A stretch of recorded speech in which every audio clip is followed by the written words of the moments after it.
Welcome to our channel. Today we how to log into Nordstrom credit card, sign in, and manage your card step by step clearly.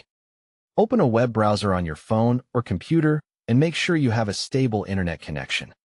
In the address bar, type nordstromcard.com and press enter to go to the official Nordstrom credit card site. Check that the page address is correct and shows a secure connection before entering any personal information. On the home page, look for the Sign In or Account Login area on the screen. Click the field for User ID and type your registered user ID exactly as you created it. Click the field for Password and type your password carefully with the correct uppercase and lowercase letters. If you are on a private device, you may choose Remember User ID for faster access next time. If you are on a public or shared device, do not select Remember options and consider using a private browsing window. Click the Sign In button to access your Nordstrom credit card account. If you are asked to verify your identity, choose a verification method like SMS, email, or security questions. Enter the verification code you receive and submit it to complete the login process. After you log in, locate your account dashboard where your card overview and recent activity are displayed. To check your current balance, find the Balance section and review the amount shown. To view available credit, look for Credit Available or Credit Limit details on the dashboard.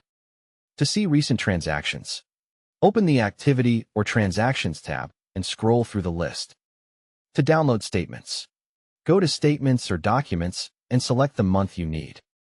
To make a payment, click Payments or Make a Payment and choose the payment amount. Select a payment date, then confirm your bank account if it is already linked.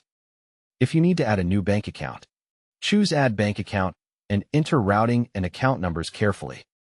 Review the payment details, then submit the payment and wait for the confirmation message.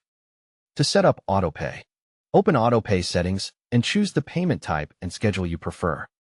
To update your profile, go to Settings or Profile and edit your email, phone number, or mailing address. To change your password, open Security Settings and create a strong new password you do not use elsewhere. To manage alerts, find notifications or alerts and turn on payment reminders or purchase alerts. If you forgot your login details, click Forgot User ID or Forgot Password and follow the recovery steps. If the site does not load or login fails, clear your browser cache, try another browser, or temporarily disable extensions. For additional help, locate the Contact Us section and use the customer service phone number or secure message options. When you finish, click Sign Out to securely log off, especially on shared devices. Don't forget to like this video and subscribe to our channel for more step-by-step tech guides.